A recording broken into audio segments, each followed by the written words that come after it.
Good evening, ladies and gentlemen. We are your nerd theorists. I've got new pyjamas, and this is Old World News.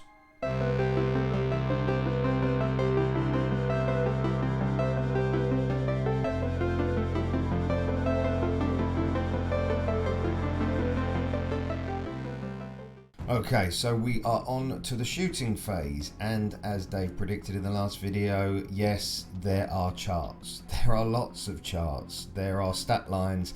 There's lots of exciting stuff, and what's mostly exciting for me is this is very, very, very familiar. I've had another quick look through 8th edition Warhammer Fantasy, and there are not a lot of changes, but one of the major changes that you'll notice straight away is that whereas Dave's last video was on the movement phase, this video is on the shooting phase. You will realise that there is a lack of the magic phase. That's because there isn't one anymore. Magic is now cast in the shooting phase, unless it's a specific spell that says you cast it in the movement phase. But unless it states otherwise, magic will be cast in the shooting phase, just the same as shooting a bow. You can shoot a fireball. So, first of all, here is a stat line of a longbow. Now, bearing in mind that the longbow is a weapon and not a person, so it's not entirely a full stat line as we would want to see for a character, but we have range, we have strength, we have armor penetration, we have special rules.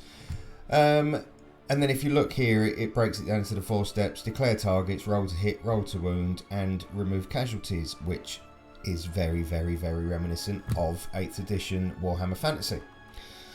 So we have here all the special rules for a Screaming Skull catapult, all the special rules for a longbow, weapon shoots like a stone thrower using the bombardment special rule, blah blah blah blah blah. Misfire table is mentioned there. We had a misfire table in 8th edition as well.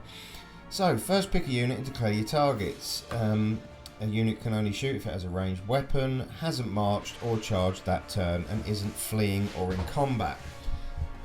Which I think is pretty much... You see, the problem with this is it's going to be basic. It's not going to cover everything. There are bits missing that don't make any sense that they should be missing if it is following the old fantasy rules. So we've got roll to hit. Once the target's been chosen, you roll to hit. You use your ballistic skill and then d6. So whereas 40k is basically to hit is a 2+, or to hit is a 3+, this is sticking to the old Warhammer Fantasy of you have a ballistic skill, and your ballistic skill dictates what you have to roll. So it isn't like your ballistic skill is a 2+, your ballistic skill is 2, that means you have to roll a 5+. If your ballistic skill is 5, you have to roll a 2+. Ballistic skills of 6 or higher. Now, this is different because in the old 8th edition, once you got to 6 or 7, if you got to 6, you had to roll a 1. If you had a ballistic skill of 7, you had to roll a 0. I think it was very confusing, the old system, because it said a 1 was a natural fail if you rolled a 1. I seem to remember being very confused by it, because it said if you roll a 1, it's automatically a fail, but if your ballistic skill's high enough, you could roll a 1 to hit. So this system basically makes more sense.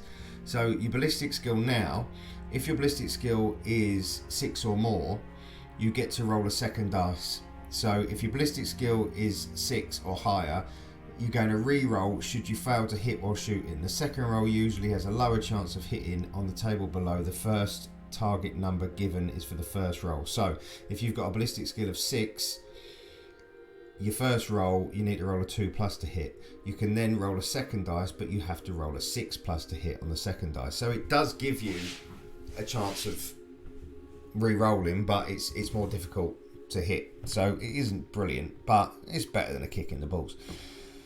Various negative modifiers which we expect. A -1 to hit if you've moved, despite the fact that earlier it says you can't shoot if you've moved, but we expected that.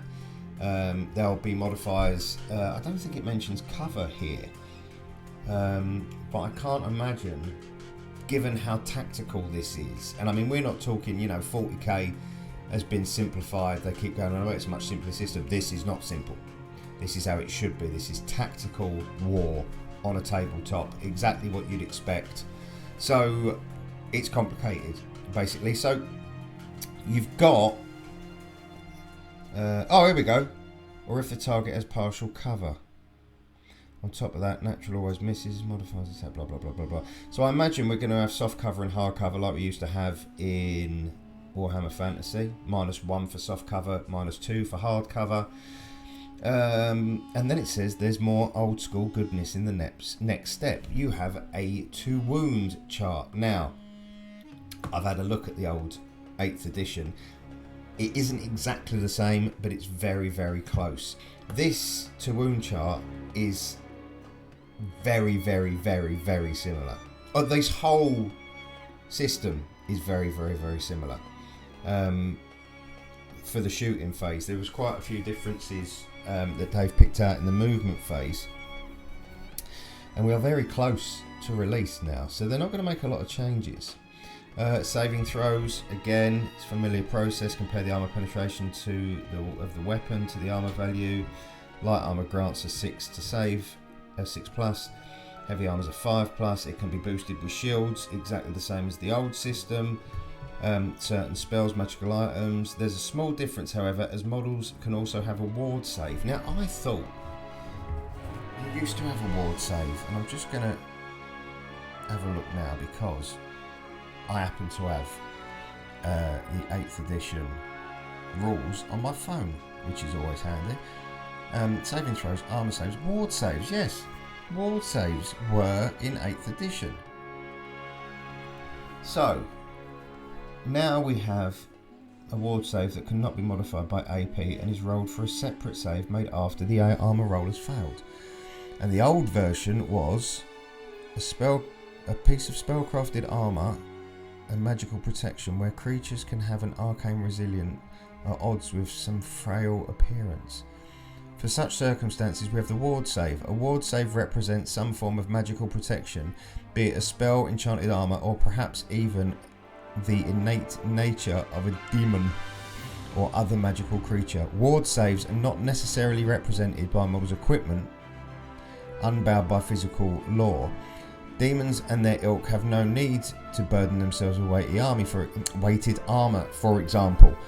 The value of a ward save will always be shown in the model's entry in the relevant Warhammer army book. Demons, for example, have a ward save of 5+, meaning that if they score a 5 or more, they prevent the wound. The key difference between ward saves and armor saves is that a ward save is never modified by the strength of the attack, which is exactly what it's saying here. So I don't know why it says this is different, because it isn't. It's exactly the same. The final step is remove casualties and take a panic test where necessary. This is super simple. This is super simple. This is simpler than the old system.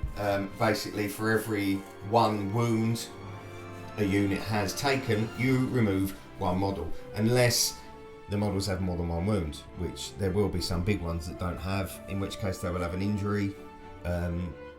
The old system was slightly different to that, but not very much. And there you are, that's it. And it even says at the bottom, next we will be moving on to plenty of weird and wondrous shooting, blah blah blah. Skirmish cavalry can have a fire and flee. We had skirmishes. The shooting phase, the magic in shooting phase is here. Magic missiles and magic vortexes. This is where magic comes in now. So we've got a fireball, giving you a casting value, range, effect. Now this is interesting because it's got a casting value of 8+, so I imagine that for a cast of a spell you're going to roll 2d6 instead of 1, because you ain't rolling an 8+ on 1d6. This is a vortex of chaos, remains in play, so this is a permanent spell by the looks of it. Whilst in play, there's nice, but like I say, some magic, and then we can see next up combat phase. Where they're going to have to give us a full stat sheet. They're going to have to. They've teased us for long enough. But this is very, very happy news for us old farts who wanted Warhammer Fantasy back, because this is the closest of all the bits they've shown us. This is the closest And I think the changes in the movement and the change of the marching line, I think that they've noticed, although there were reforming, you could reform your units in old Warhammer Fantasy. It wasn't in the same manner as it is now, or as it will be. But this is very exciting. This is the magic within the shooting phase. I think makes more sense than a magic phase, because your war wizards are going to be during the shooting phase. They're not going to be stood there and, oh, you go first, thanks, fireball. Okay, archers, off you pop. This makes more sense in a war. And I mean, tactically, it's beautiful. This whole thing is beautiful. This is a proper tactical tabletop game, as it should be, as it was, as it never should have been removed and replaced with Age of Stinkma. I've been Gaz. I hope you've enjoyed this.